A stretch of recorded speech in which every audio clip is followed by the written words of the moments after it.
Então eu vou pedir que você abra a sua Bíblia hoje no livro de Mateus, o capítulo 23, porque hoje o tema, irmãos, e eu já peço que os irmãos, ao sair daqui nessa noite, os irmãos já vão falando assim no teu coração: Deus, eu perdoo o Fred pelas palavras, até porque as palavras não são minhas, mas essa palavra é do Senhor. Hoje nós vamos ver santidade além das aparências, além daquilo que o pobre ser humano consegue enxergar e que muitas vezes nós mascaramos, mas aos olhos de Deus nada passa despercebido. O Senhor vê muito mais do que aquilo que nós queremos demonstrar. E Jesus, uma certa vez, livro de Mateus, capítulo 23, o versículo 27, ele fala essas palavras para um grupo de pessoas. Ele diz assim: ai de vocês, mestres da lei e fariseus hipócritas, vocês são como sepulcros caiados, bonitos por fora, mas por dentro estão cheios de ossos e de todo tipo de imundície. Assim são vocês, por fora parecem justos ao povo, mas por dentro estão cheios de hipocrisia e maldade. Ai de vocês, mestres da lei e fariseus hipócritas, vocês são como sepulcros caiados.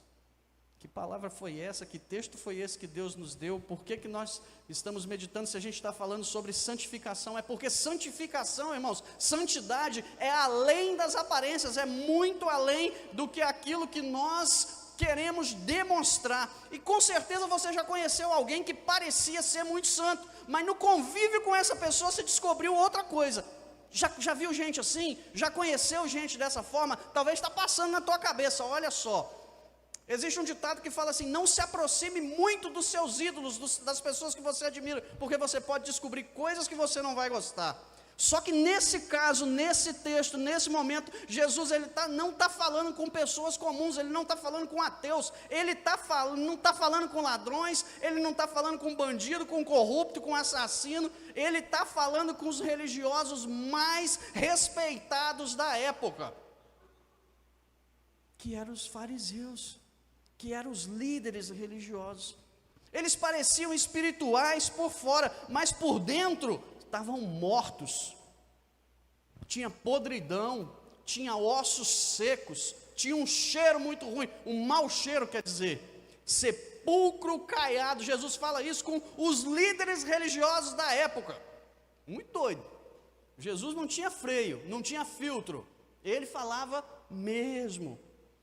Sepulcro caiados, irmãos, eram túmulos pintados de branco por fora, só que por dentro, osso, pó, podridão e morte. Bonito externamente, mas lá dentro não tinha nada que prestava, nada que se aproveitasse. Mas fingiam.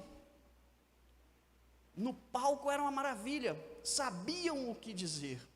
Santidade de verdade não é maquiagem, gente. É transformação real de dentro para fora. É transformação do coração, não é teatro. Apesar de que teatro foi, meu Deus do céu, maravilhoso, mas é encenação, a realidade é outra. Nós precisamos entender. Os fariseus, eles eram atores espirituais, sabiam falar, usavam a roupa certinha que precisava, sabiam o lugar de se postar, né? Mas o coração estava longe daquilo que Deus queria.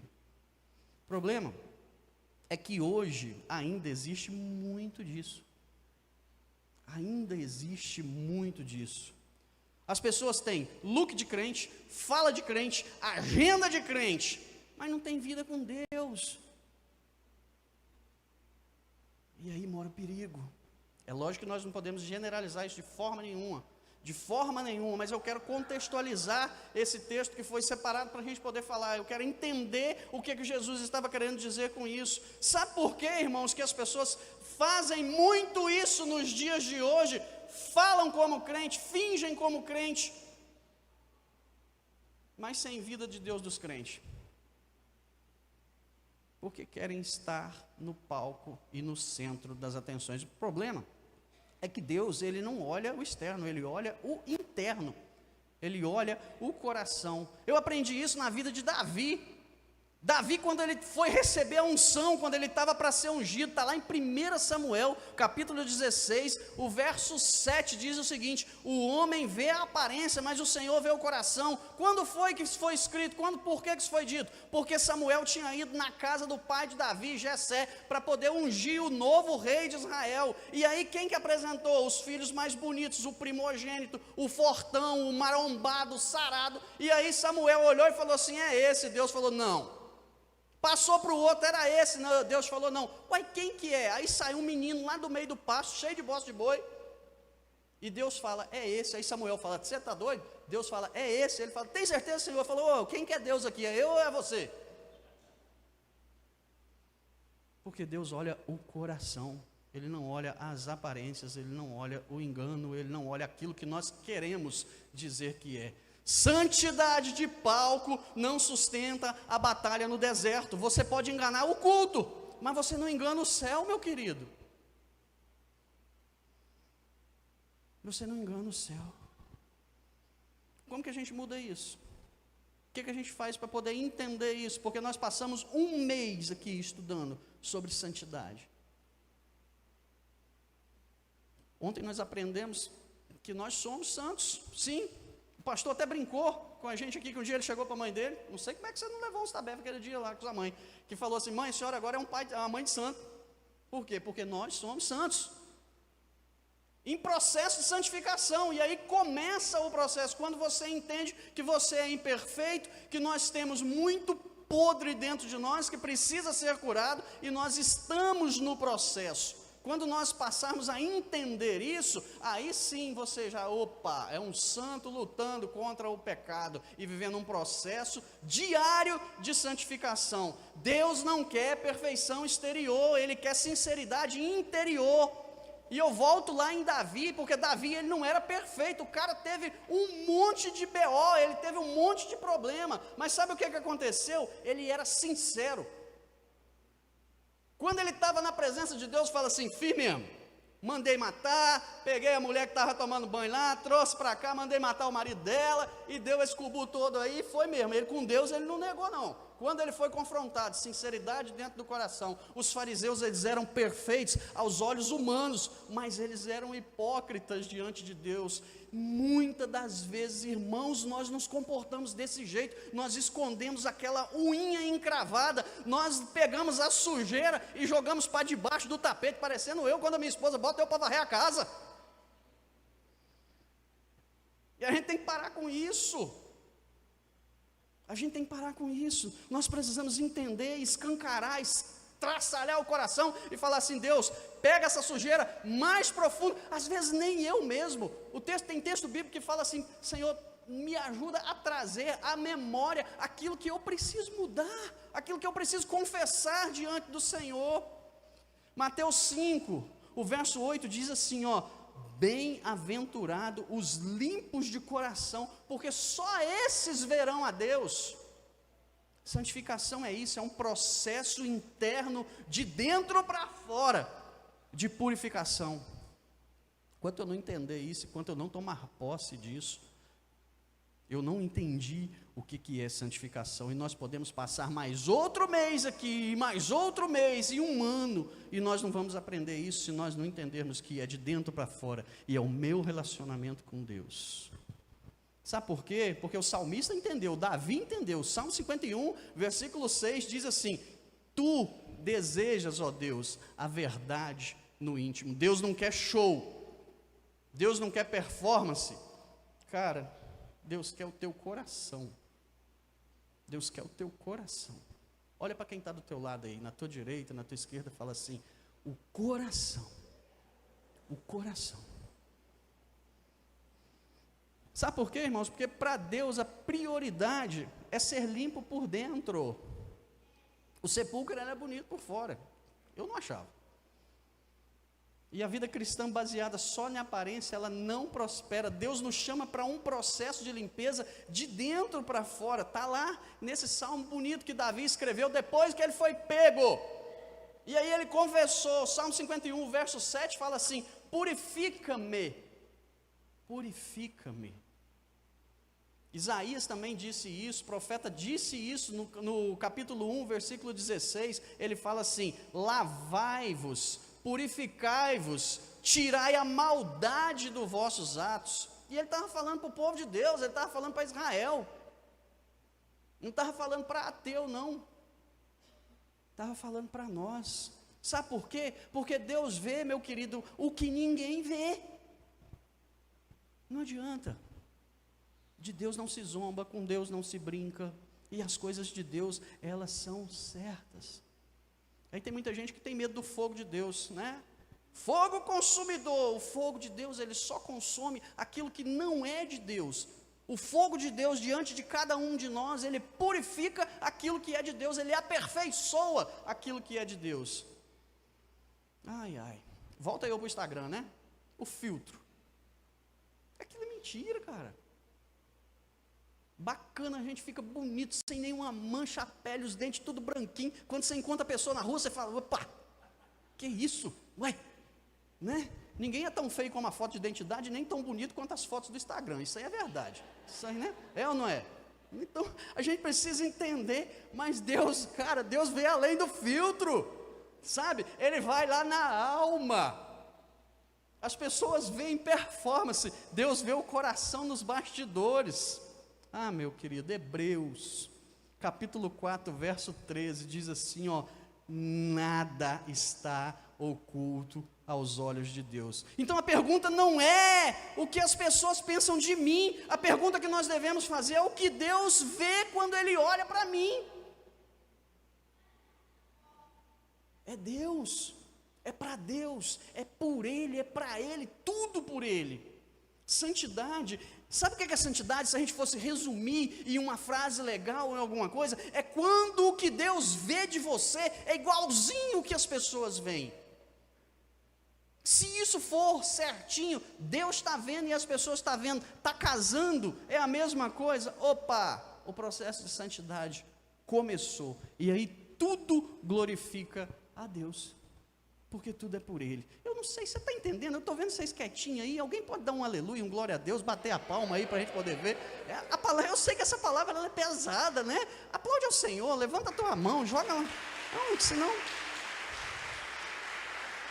Eu apanhei muito, essa palavra me bateu muito, Michele. Quando você me deu esse tema, eu falei: rapaz do céu, eu fui pesquisar algumas coisas. No final eu vou contar uma historinha engraçada, eu estava contando para o pastor, que eu descobri, mas é um texto que nós precisamos. Sabe por quê? Porque ferro se afia com ferro.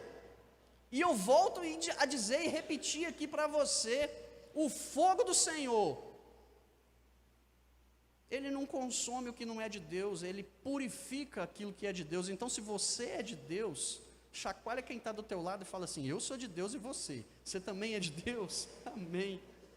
Nós precisamos viver em santidade, viver em verdade. Santidade, irmãos, ela não é um peso, não pode ser um peso, mas tem que ser um privilégio. Santidade não pode ser religiosidade. Nós vimos aqui, eu acho que foi a Shirley que ministrou ontem em uma das canções, falando que muitas vezes nós estamos no automático. Não pode ser religiosidade. Nós temos que, foi você, né, Shirley, que comentou sobre isso, que a gente nesse nosso ativismo, durante muito tempo trabalhando, às vezes vai no automático, levanta de manhã cedo na segunda-feira, já vem para o culto, vai para os apriscos, vem na quinta-feira, vai no sábado, vai na Rede Teens, domingo estamos aqui de novo, e aí isso vira uma rotina. Não é isso. Não é isso que Deus quer. Deus quer isso, mas Ele quer muito mais. Ele quer relacionamento, porque Deus é uma pessoa. Santidade é quando eu consigo escancarar e falar assim: Deus está aqui, ó, todo o meu podre, transforma. Não é ritual, é relacionamento com o Pai. 1 Pedro capítulo 1, versículo 16, que diz assim: sede santos, porque eu sou santo. E o Salmo 15, o verso 2 diz: Senhor, quem poderá hospedar na tua tenda? Quem poderá morar no seu santo monte? Só aquele cuja conduta é íntegra e que pratica o que é justo e que o coração fala a verdade. Isso é santidade, isso é processo de santificação. Não é viver perfeito, mas é viver separado.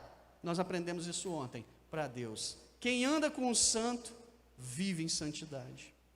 Quem anda com Deus, vive em processo contínuo de melhoria e de purificação. Deus não está interessado na sua aparência de crente, Ele quer um coração transformado. O chamado à santidade, ele é um convite real à convivência com Deus. Nós precisamos entender isso. Ou então estamos fadados ao fracasso, não estamos fazendo nada certo, nem para Deus, nem para o diabo, porque a gente vive com um pé na igreja e um pé no mundo, e não faz nem nada para o Satanás direito, e nem aqui na igreja também não faz direito para Deus. Nós precisamos decidir. O muro já é do capeta, gente, a gente precisa entender isso. E essa questão do nada a ver, tudo pode, isso é coisa que o diabo coloca para poder atrapalhar a nossa comunhão, a nossa intimidade com Deus, e nós precisamos tomar posse disso e falar: Senhor, não, beleza, estou entendendo isso que o Senhor está falando comigo, estou entendendo isso que você quer para mim. Santidade de verdade, ela começa quando nós tiramos a maquiagem da alma e deixamos o Espírito Santo fazer a limpeza, que só Ele pode fazer. Que só Ele pode fazer. E aí eu quero contar uma história para você agora, de algo que Deus tem a capacidade de fazer nas nossas vidas, porque talvez você está assustado, assim como eu, quando eu comecei a estudar sobre santidade, e eu falava: meu Deus, mas eu estou muito longe, eu estou muito aquém daquilo que o Senhor deseja para a minha vida, o que eu preciso fazer, o que eu preciso entender? Mas um dos evangelhos, apenas Lucas, registrou uma passagem que fala a respeito da viúva de Naim. E eu comentando com o pastor que antes de estudar esse texto, eu não sei porquê, eu tinha na minha cabeça que Naim era uma pessoa, e aquela mulher era a viúva do tal do Naim. Não é, era uma cidade. Naim é uma cidade. E essa viúva, ela tinha um único filho, que tinha morrido. E Jesus, indo na direção daquela cidade, com os discípulos, acompanhava Jesus uma pequena multidão, um grupo de pessoas, porque ele já estava famosão, ele já tinha feito um monte de coisas maravilhosas, então muita gente se aglomerava, onde Jesus estava, tinha gente. E ele se depara com o cortejo. A viúva dessa cidade perdeu o único filho que ela tinha, e muita gente compadecida também vinha, e houve um encontro de multidões. Está no texto, isso está lá em Lucas 7, do verso 11 ao verso 17. Gente, você consegue ver isso? Quem ia cuidar dessa mulher? Não tinha mais marido, porque a Bíblia fala que era viúva. O filho tinha morrido, estava chorando, tinha um problema para ser resolvido, tinha morte. O mundo dizia assim: é o fim, acabou, não tem mais jeito. Muitas vezes nós pensamos isso, né? Não tem mais condições, não tem mais conserto. Estou ferrado financeiramente, meu relacionamento acabou, não tem perdão para isso que eu fiz. Mas sabe o que acontece? Jesus se compadeceu daquele momento, e ele tocou, um judeu tocou no caixão, e o filho reviveu. O filho reviveu. E ele pega aquele filho vivo e devolve para a mãe. O mundo está dizendo: não tem jeito. Mas um simples toque de Jesus fala assim: ó, tem jeito. Tem jeito. Esse mesmo Jesus, ele está aqui. Amém? Nessa noite, querendo tocar,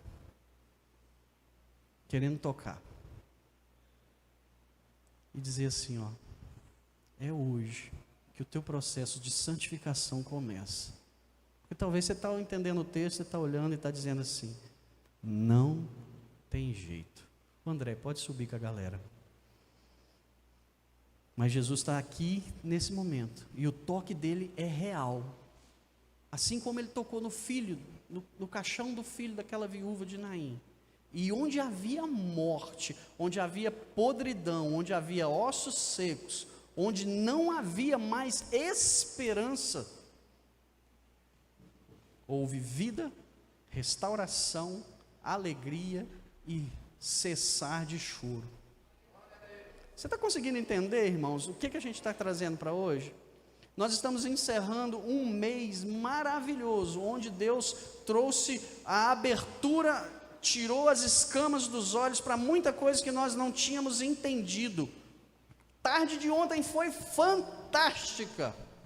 E o Espírito Santo do Senhor, nessa noite, está querendo dizer para mim e para você, que não importa o que está acontecendo, comigo ou com você, ainda tem solução, ainda tem salvação.